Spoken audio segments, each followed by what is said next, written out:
The morning sun filtered through the tall windows of the conservatory's main classroom, casting long shadows across the polished wooden floor. Students filed in one by one, their expensive instrument cases and designer bags marking them as part of an elite world. This wasn't just any music school. This was one of those places where talent alone wasn't enough to get you through the door. You needed connections, money, and a resume that started before you could walk. Among the sea of confident faces sat a young woman who looked like she'd wandered in from somewhere else entirely. Her backpack had seen better days, held together with safety pins in two places. The notebook she pulled out was from a dollar store, its cover bent and worn from being shoved into bags too many times. While others chatted about summer programs in Vienna and private lessons with famous maestros, she quietly organized her pencils and waited for class to begin. Her name was Lisa, and she didn't quite fit the mold here. There was no grand piano in her childhood living room, no parents who played in symphony orchestras, no summers spent at prestigious music camps in the mountains of Switzerland. Her path to this classroom had been different, messier, and a lot harder than most people sitting around her could imagine. The other students barely noticed her. In a place like this, you learned to spot who mattered and who didn't within the first week. Lisa had been here for 3 months now, and she still ate lunch alone. She still sat in the back row. She still dressed in the same rotation of 5 outfits that all came from discount stores. To everyone else, she was practically invisible. Everyone except one person. His name was Ryan Montgomery, and he was music school royalty. His grandfather had been a celebrated concert pianist. His mother taught at a prestigious university. His father owned a record label. Ryan had been performing since he was 4 years old, and his childhood bedroom back home was lined with trophies and certificates. He walked through the hallways like he owned them, because in a way he kinda did. His family's donations had funded the new recording studio. Their name was literally on a plaque in the lobby. Ryan had noticed Lisa, but not in a good way. To him, she represented everything that was wrong with the school's new accessibility initiative. The administration had started accepting students from community colleges, offering special scholarships to people who couldn't afford the usual route. Ryan thought it was lowering standards. He'd said as much to his friends over coffee more than once. "I mean, this isn't a charity," he'd complained just last week. "If you can't afford to train properly from the beginning, maybe this just isn't your path, you know?"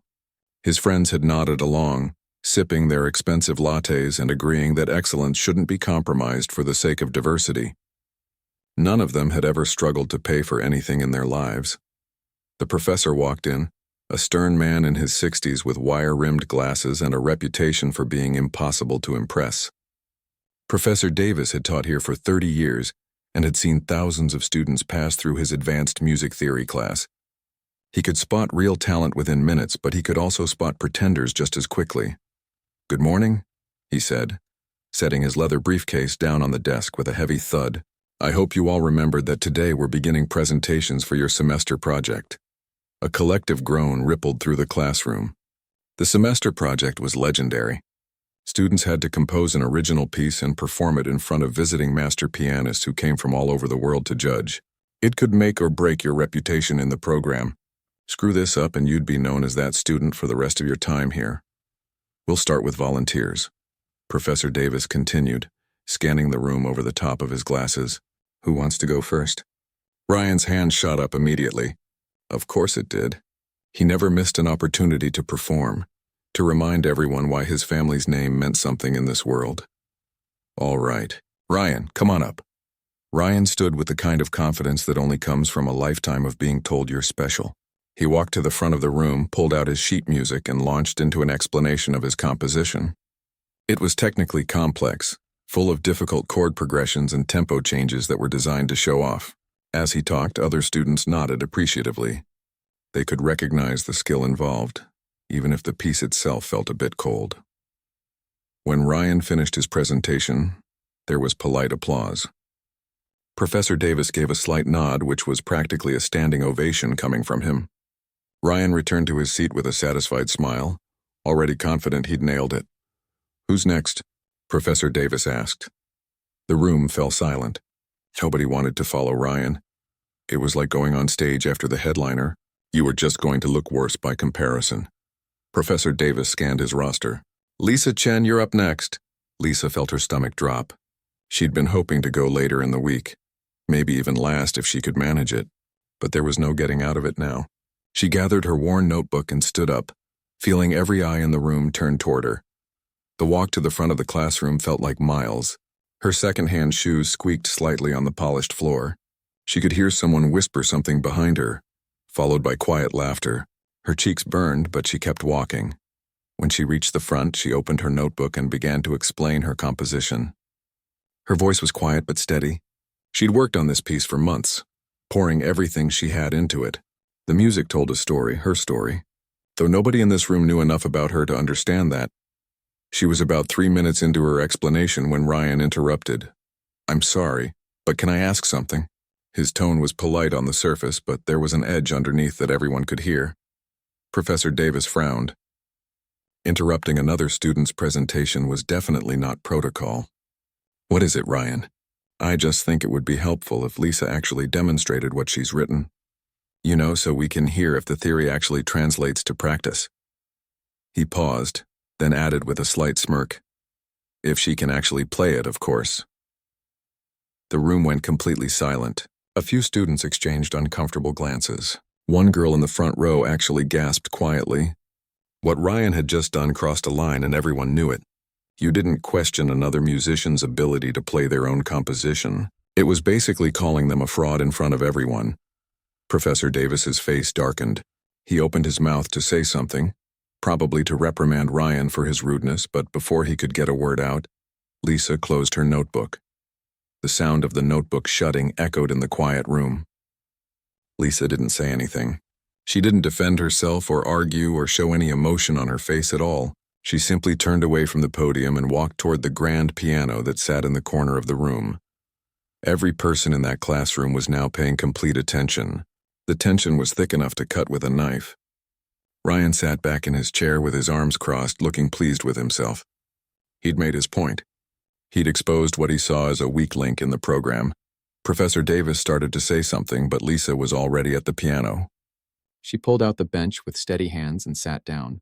She adjusted the height carefully, the way someone does when they've done something 1,000 times before. Then she placed her hands on the keys and took one slow, deliberate breath. The entire room waited to see what would happen next. The silence in the room was absolute. 23 students held their breath without realizing it. Even the usual sounds from the hallway outside seemed to have disappeared, as if the entire building was holding its breath along with them. Lisa's fingers rested on the keys, but she hadn't pressed down yet. She was just sitting there, completely still, eyes closed. To someone who didn't know better, it might have looked like she was scared or stalling for time. But Professor Davis, who had been teaching music for 3 decades, recognized something else entirely. She was centering herself, finding that quiet place inside where music lives before it becomes sound. Ryan shifted in his seat, that smug expression still on his face. He'd seen this before, plenty of times. Students who talked a big game but fell apart the moment they had to actually perform. He was already preparing the sympathetic look he'd give her when she inevitably stumbled through whatever simple piece she'd cobbled together. Maybe he'd even be nice about it afterward, offer her some tips, show everyone that he wasn't cruel, just honest about standards. What Ryan didn't know, what nobody in that room knew except Lisa herself, was the weight of the moment she was carrying. This wasn't just about a semester project or a grade. This was about every single day of the past 7 years. Every morning she'd woken up at 5 to work a shift before school. Every night she'd fallen asleep with her head on textbooks at a library table. Every time she'd walked past a music store and felt her heart break a little bit because she couldn't afford to go inside. Her parents had owned a small restaurant in their neighborhood. Not fancy, just good, honest food that people came back for. Lisa had grown up in that restaurant, doing homework at corner tables and helping wash dishes when they got busy. The building was old, the kind of place with character but also with wiring that should have been updated decades ago. She was 12 when the fire started, probably from something in the kitchen. By the time the fire trucks arrived, there was nothing left to save. They lost everything that night. The restaurant, the apartment above it where they lived, and all their savings that her father had kept in a safe because he didn't trust banks. Insurance covered some of it, but not enough. Not nearly enough. Her parents had to start over from scratch, working multiple jobs just to keep food on the table and a roof over their heads. The piano lessons stopped immediately. There was no money for that anymore. There was barely money for necessities. The keyboard her grandmother had bought her for her 10th birthday got sold at a yard sale, along with most of their other possessions. Lisa had stood on the sidewalk and watched a stranger loaded into their car, and she'd told herself not to cry because her parents had enough to worry about. She got a work permit the day she turned 14 and started waiting tables at a diner. Before school, after school, weekends, whenever they'd let her work, the money went straight to her parents. Her little brother needed shoes. Her sister needed glasses. The rent was due. There was always something. Music became something she could only think about, never touch. She'd watch videos online when she got the chance, following the channels of famous pianists and composers. She'd close her eyes and imagine the feel of keys under her fingers, the weight of them, the way different pianos had different voices. She'd practice fingering exercises in the air while she walked to work, her hands moving through invisible scales that only she could hear. Her high school had a music room, but it was locked unless you were in the music program, and the music program cost money for concerts and uniforms and trips. So she'd walk past that door every day and keep walking. Because what was the point of wanting something you couldn't have? It wasn't until she was 19, working full-time and taking night classes at community college, that things started to change. Her parents' situation had stabilized. They both had steady jobs. Her siblings were doing okay, and for the first time in 7 years, Lisa had a little bit of money that didn't need to go toward survival. She bought a cheap electric keyboard from a pawn shop. It wasn't much, but it was hers. She'd stay up late after work, headphones on so she wouldn't wake her roommate, and play until her fingers ached. Everything came flooding back. Muscle memory she thought she'd lost, but it was mixed with something new now, something earned through years of hardship. The music that came out wasn't just technical anymore. It had depth. It had story. It had pain and hope and persistence woven through every note. Her community college music teacher had been the first person to really see her potential. He was the one who'd helped her apply to conservatory programs, who'd written letters of recommendation that spoke of her dedication and raw talent. He was the one who'd told her that she belonged in rooms like this even though she'd never quite believed him. All of that history, all of that struggle was sitting at the piano bench right now. And Ryan Montgomery, who'd never missed a meal or worried about a bill or sold something precious just to survive, had no idea what he'd just challenged. Lisa opened her eyes. She looked down at the keys, at her hands resting on them. These weren't the soft hands of someone who'd spent their life only making music. There were small scars from kitchen work, calluses from carrying heavy trays, fingernails cut short and practical. These were working hands, but they were also the hands of someone who'd fought for 7 years to get back to this moment. She pressed down on middle C. Just one note. A single key pressed with absolute precision. The sound that came out of that piano wasn't just a note. It was a statement. It rang through the room with such perfect clarity, such controlled resonance that several students actually jumped slightly in their seats. The tone was flawless, the touch was exactly right, and somehow that single note contained more musical understanding than many of them had demonstrated in their entire presentations. Professor Davis's eyes went wide. He sat forward in his chair, suddenly more alert than he'd been all morning. He knew what he'd just heard. That kind of touch, that level of control, didn't come from casual practice or natural talent alone. It came from thousands of hours of dedicated work. It came from someone who understood music in their bones. Ryan's smirk faltered for just a second, but he caught himself and put it back in place. So she could hit one note cleanly. That didn't mean anything. The real test would be when she tried to play an actual piece. That's when the cracks would show. That's when everyone would see that she was out of her depth. But Lisa didn't pause to let that single note fade. Her hands moved to the keys with such fluid grace that it looked like she'd been born at that piano bench. And then she began to play.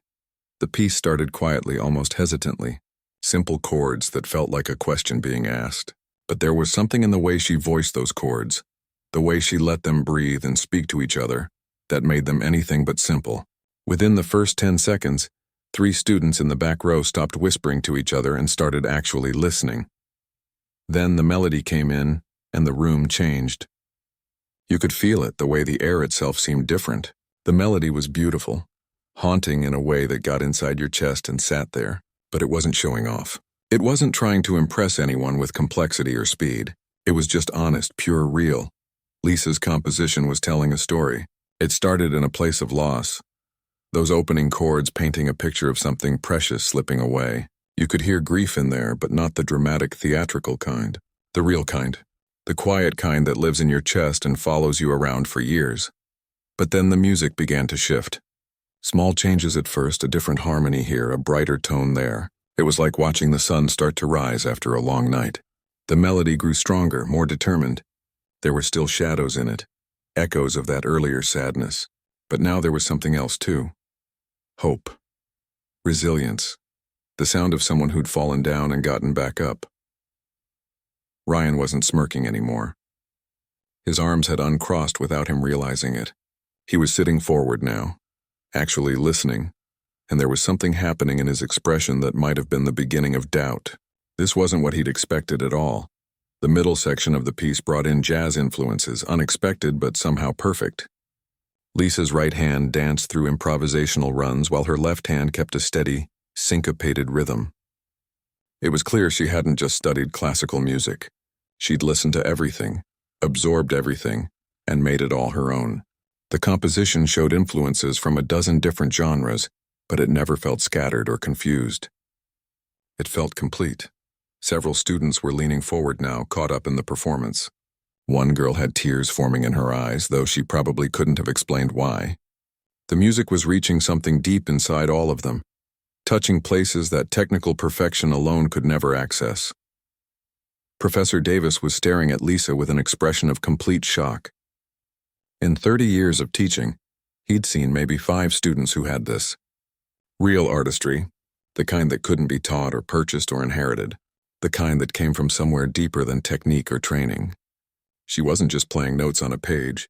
She was channeling something essential about what it meant to be human, to struggle, to survive, to keep going even when everything told you to give up. The piece built toward its climax, Lisa's hands moving across the keys with increasing intensity. The music grew louder, more insistent, the melody rising and rising until it felt like the whole room might lift off the ground. And just when it seemed like it couldn't possibly get any bigger, she brought it all back down. The ending was gentle, peaceful, like arriving home after a long journey. The final chord hung in the air, resonating through the stunned silence of the classroom. Then Lisa lifted her hands from the keys and placed them in her lap.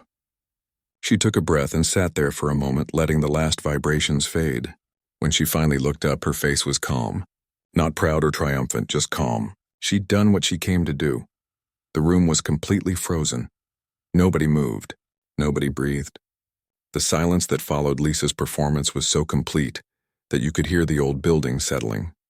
The faint hum of fluorescent lights overhead, the distant sound of traffic from the street outside. But inside that classroom, 23 students and 1 professor sat frozen like statues trying to process what had just happened. 3 full seconds passed, then 4, then 5. It felt like time itself had stopped working properly. Then someone started clapping.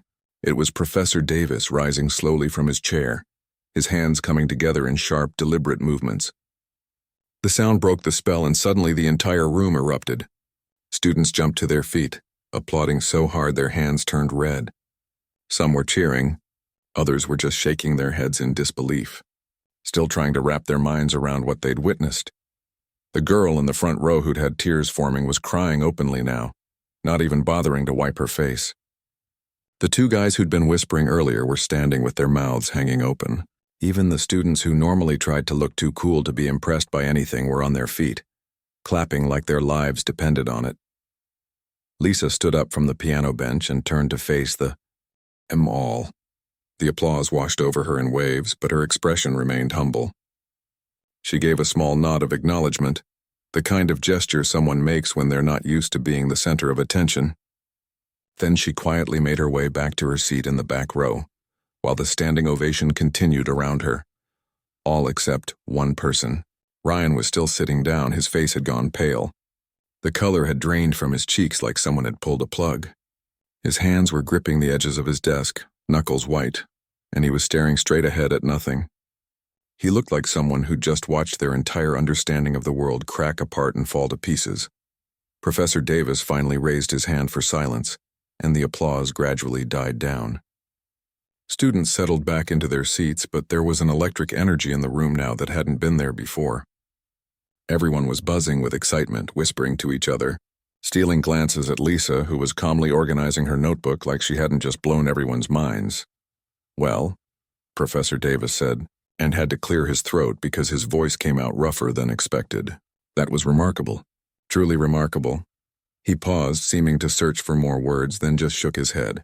"We'll take a 10-minute break. I need some air." As the professor walked out of the room, students immediately clustered together in small groups, all talking at once. The energy was chaotic, excited, the kind of atmosphere that follows something extraordinary, but nobody approached Lisa. They looked at her, whispered about her, gestured in her direction, but kept their distance. She might have just earned their respect, but she still wasn't quite one of them. Not yet. Lisa pulled out a water bottle from her worn backpack and took a small sip. Her hands were steady. While everyone else was losing their minds over what had just happened, she seemed perfectly calm. This was just her truth. This was who she'd been all along beneath the second-hand clothes and the quiet demeanor. She'd known what she was capable of.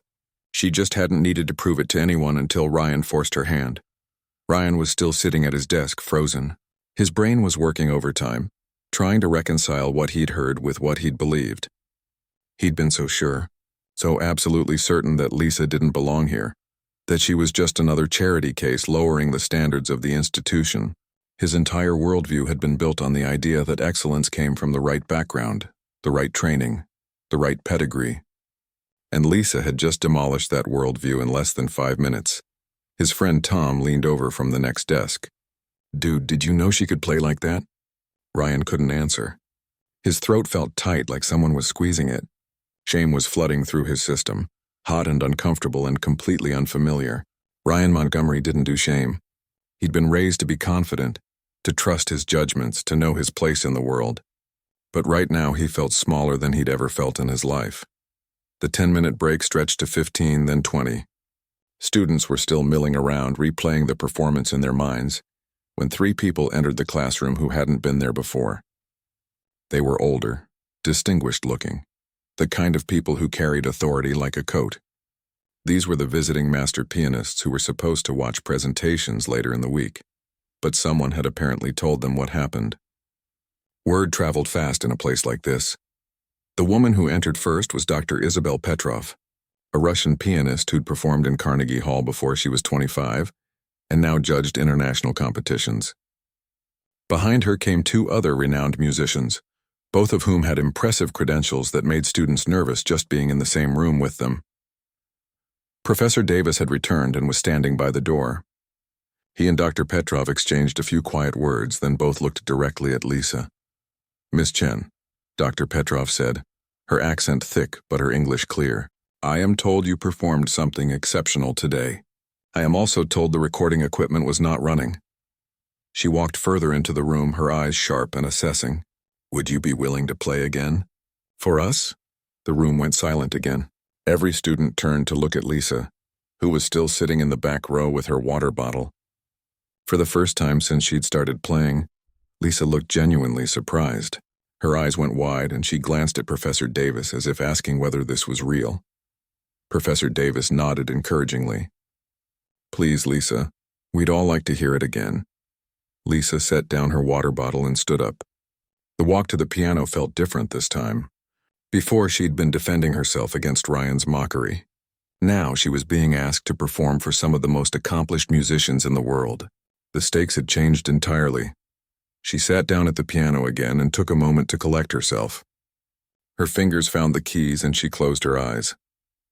When she played this time, it was somehow even better. Maybe because the pressure of proving herself was gone. Maybe because she was playing for people who would truly understand what they were hearing.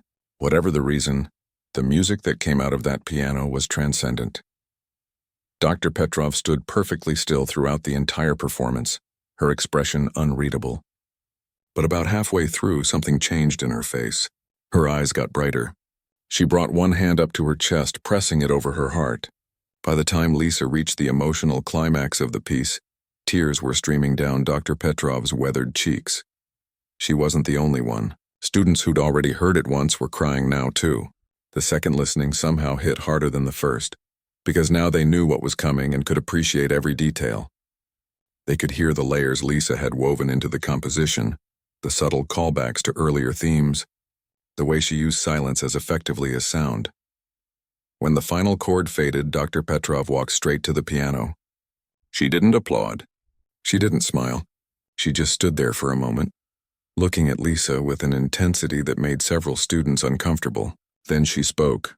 "How long since you played regularly?" Lisa's voice was quiet when she answered. "I stopped taking lessons when I was 12. Started again about 2 years ago." Dr. Petrov's eyebrows went up. "You composed this in 2 years after 7 years away from music?" "Yes, ma'am. Tell me why you stopped." It wasn't really a question. It was a command from someone used to getting answers. Lisa hesitated, clearly not comfortable sharing her story. But there was something about Dr. Petrov's direct gaze that made evasion impossible. "My family had some financial difficulties. Music became a luxury we couldn't afford." "And you have been working to pay for this?" Dr. Petrov gestured around the classroom, meaning the school. "Yes, ma'am. 3 jobs, mostly. Sometimes 4. Dr. Petrov turned to Professor Davis. "You knew about this student?" Professor Davis had the grace to look embarrassed. "I knew she was a transfer from community college. I didn't know her background beyond that." Dr. Petrov turned back to Lisa. "What you have just played contains more genuine artistry than I have heard in 5 years of judging competitions. You understand something that cannot be taught in any conservatory. You understand what music is for. Not for showing off. Not for impressing. For truth. For connection. For saying things that words cannot say." She pulled out her phone and typed something quickly. "I am sending an email right now to the director of the European summer program I oversee. You will attend this summer, full scholarship, all expenses. You will study with me personally. We will work on your composition skills, your technical refinement, and preparing you for professional performance." Lisa looked stunned. "I don't understand. The summer program is for advanced students who've been training for years. I'm just a transfer student who's only been back at music for—" "You misunderstand your own value," Dr. Petrov interrupted. "Technical skill can be taught to anyone with time and patience. What you have cannot be taught at all. It comes from life, from experience, from understanding human struggle and human hope. Most of my students have perfect technique and empty souls. You have a soul that is overflowing, and we will give you the technique to match it." Ryan was watching all of this from his desk, and something inside him was breaking. Not just his ego, though that was definitely in pieces. Something deeper. He'd spent his entire life believing that his advantages made him superior. That his family's money and connections and legacy meant he was more deserving of success than people like Lisa. But watching Dr. Petrov, who'd seen and heard thousands of pianists in her career, choose Lisa without hesitation, was forcing him to confront an uncomfortable truth. Talent didn't care about your bank account. Excellence didn't check your family tree. Music didn't give points for having the right last name. And somewhere deep in his chest, beneath the shame and embarrassment, Ryan felt the first stirrings of something he'd never really experienced before. Humility. Dr. Petrov was still talking to Lisa, making plans, exchanging contact information. The other students were gathered around now, no longer keeping their distance. They wanted to be close to this moment, to tell people later that they'd been there when Lisa Chen was discovered. Already the story was being rewritten in their minds, becoming the kind of legend that would be told to future students for years to come. And in the middle of all that excitement, sitting alone at his desk in the 3rd row, Raya. And Montgomery put his face in his hands and tried to figure out how to become a different person than the one he'd been when he walked into class that morning. The classroom had transformed into something that felt more like a celebration than a lesson. Students crowded around Lisa, suddenly eager to talk to the person they'd barely noticed for 3 months. Dr. Petrov was on her phone, speaking rapidly in Russian to someone important, while occasionally gesturing toward Lisa. Professor Davis stood off to the side with the other visiting musicians, all of them talking in low, excited voices about what they'd just witnessed. Lisa looked overwhelmed. She wasn't used to being the center of attention like this. For years, her survival strategy had been to stay invisible, to not take up space, to just get through each day without drawing notice. Now everyone wanted a piece of her, and she didn't quite know how to handle it. "Where did you learn to compose like that?" one student asked, pushing forward through the small crowd. "Did you study with anyone famous?" Another wanted to know, "Can you teach me that technique you used in the middle section?" Lisa tried to answer, but more questions kept coming before she could finish. Her expression was starting to show signs of panic, that trapped look people get when walls are closing in. Professor Davis noticed and stepped forward, gently moving students aside. "All right, everyone, let's give her some space. We still have class time left and other presentations to get through." He looked at Lisa with genuine warmth. "Why don't you take a break? Get some air. We'll continue in 15 minutes. Lisa grabbed her backpack and practically fled the classroom. She headed down the hallway to a quiet practice room she sometimes used during lunch, a small space with a window that looked out over the campus courtyard. Her hands were shaking now that she was alone. The adrenaline that had carried her through the performance was wearing off, leaving her feeling exhausted and weirdly emotional. She sat down on the piano bench in the empty practice room and tried to steady her breathing. Everything had changed in the span of 15 minutes. Dr. Isabel Petrov knew her name now. She'd been offered a spot in a prestigious European program. Students who'd ignored her for months were suddenly treating her like she mattered, but underneath all that there was also fear. What if this was a fluke? What if she couldn't repeat it? What if people expected things from her now that she couldn't deliver? The doubt crept in like cold water, familiar and unwelcome. Meanwhile, back in the classroom, Ryan was having his own crisis. His friends had gathered around his desk, but for once their usual supportive chatter felt hollow. "Man, who knew she had that in her?" Tom said, shaking his head. "She's been here all semester and none of us had a clue." "That's because she never said anything," another friend added. "How are we supposed to know?" But Ryan wasn't really listening.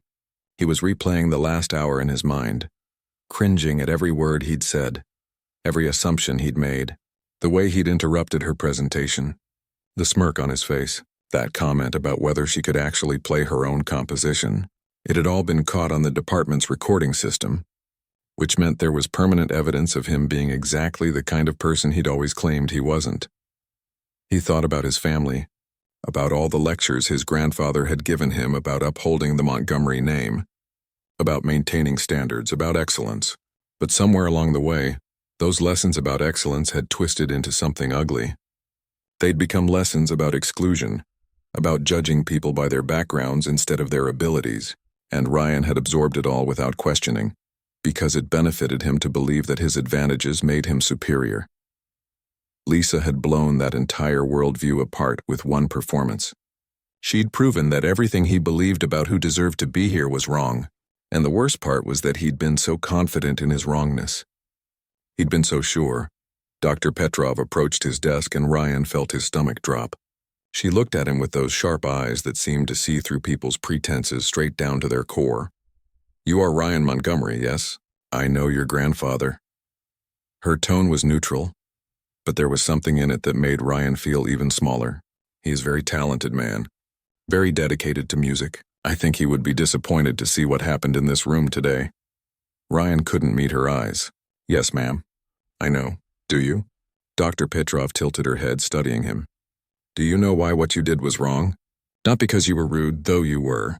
Not because you embarrassed yourself, though you did. But because you almost prevented us from hearing something beautiful. If that girl had been less brave, if she had let your mockery silence her, the world would have lost something precious." "You understand?" Ryan nodded miserably. "I understand. I don't think you do. Not yet." Dr. Petrov pulled up a chair and sat down across from him, which was somehow more intimidating than if she'd been standing. "Let me tell you something. When I was a young girl in Moscow, my family was poor, very poor. My mother cleaned offices at night. My father worked in factory. We lived in small apartment with my grandparents, 6 people in 3 rooms. But I had piano teacher who saw something in me and she taught me for free. Free. For years. Because she believed talent was more important than money." She paused, letting that sink in. "Without her, I would be cleaning offices like my mother. Instead, I have performed in finest concert halls in world. I have taught students who went on to win international competitions. I have had a life in music that seemed impossible when I was a child.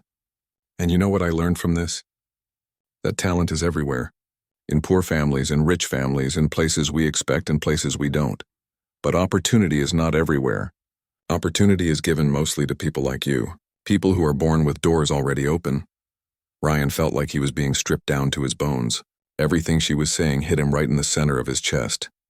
So when someone like that girl manages to find her way to those doors despite everything, despite poverty and hardship and 1,000 reasons to give up, and you try to shut those doors in her face? Dr. Petrov shook her head. That is not maintaining standards. That is just cruelty dressed up as principle. She stood up and looked down at him. You have talent, Ryan Montgomery. I have heard you play. You are good. But good is not enough anymore, not in this world. If you want to be great, you need to understand what she understands. That music is not about you. It is about truth. About connection. About making people feel less alone. Until you learn that, all your technical skill means nothing. With that, she walked away, leaving Ryan sitting there feeling like he'd just been taken apart and put back together wrong, or maybe put back together right for the first time. Class resumed, though nobody could really focus after what had happened. Other students gave their presentations, but it all felt anticlimactic. Professor Davis tried to be fair and give everyone proper attention, but there was no denying that the energy in the room had shifted. Lisa had raised the bar so high that everything else seemed to be reaching for a mark they couldn't touch. Lisa had come back for the rest of class, though she stayed quiet and tried not to draw attention. But it was impossible. People kept glancing at her, whispering, pointing subtly. By the time class ended, word had spread throughout the entire building. Students from other classes were lurking in the hallway, trying to catch a glimpse of the transfer student who'd apparently made Dr. Isabel Petrov cry. As everyone packed up their things, Ryan found himself walking toward Lisa's desk before he'd really decided to do it. His feet just carried him there, driven by something that felt like compulsion. Lisa looked up as he approached, and her expression immediately became guarded, defensive. She was probably expecting him to say something else cruel, to try to diminish what she'd done. But when Ryan opened his mouth, what came out wasn't cruelty. It was something much harder for him to say. I need to apologize. His voice was rough, barely above a whisper. Several nearby students stopped packing to listen. What I said today, what I did, that was wrong. Really wrong. And I'm sorry. Lisa studied his face, trying to determine if he was sincere. Ryan forced himself to maintain eye contact, even though it was one of the hardest things he'd ever done. I've been walking around this place like I owned it because of my last name, he continued. Like I deserve to be here more than other people just because of who my family is. But you proved today that none of that matters. None of it. You earned your place here 1,000 times over. And I tried to take that away from you because it made me feel superior. He swallowed hard. I'm sorry. I know that's not enough, but it's all I've got right now. The classroom had gone quiet. Everyone was watching this exchange, sensing its importance. Lisa was still for a long moment, her expression unreadable. Then she nodded slowly. Thank you for saying that. Her voice was soft but steady. I hope you mean it. I do. Ryan ran a hand through his hair, looking more uncertain than anyone had ever seen him. I know I have a lot to learn. About music, about life, about how to be a decent person. Today you taught me more than any class ever has. There was a pause, and then Lisa did something surprising. She held out her hand for him to shake. It was a gesture of closure, of moving forward. Ryan took her hand, grateful beyond words for the grace she was showing him. Dr. Petrov watched this exchange from the doorway, a slight smile on her face. She'd seen this pattern before in different places with different people. Sometimes it took a moment of complete humiliation for someone to finally see clearly. Whether Ryan would actually change, whether this lesson would stick, remained to be seen. But at least he was starting from the right place now. From humility, from recognition of his own failures. As students filed out of the classroom, the hallways were buzzing with conversation. The story of what happened was already spreading beyond the music building, carried by text messages and social media posts. Someone had recorded the second performance on their phone, even though recording in class wasn't technically allowed. By evening, that recording would be shared in private music groups. By tomorrow, it would leak beyond them. Lisa Chen's life was about to change in ways she couldn't possibly imagine yet. But right now, in this moment, she was just a tired student gathering her things and trying to process everything that had happened. She slung her worn backpack over her shoulder and headed for the door, ready to go to her evening shift at the coffee shop where she worked 4 nights a week. Some things hadn't changed at all.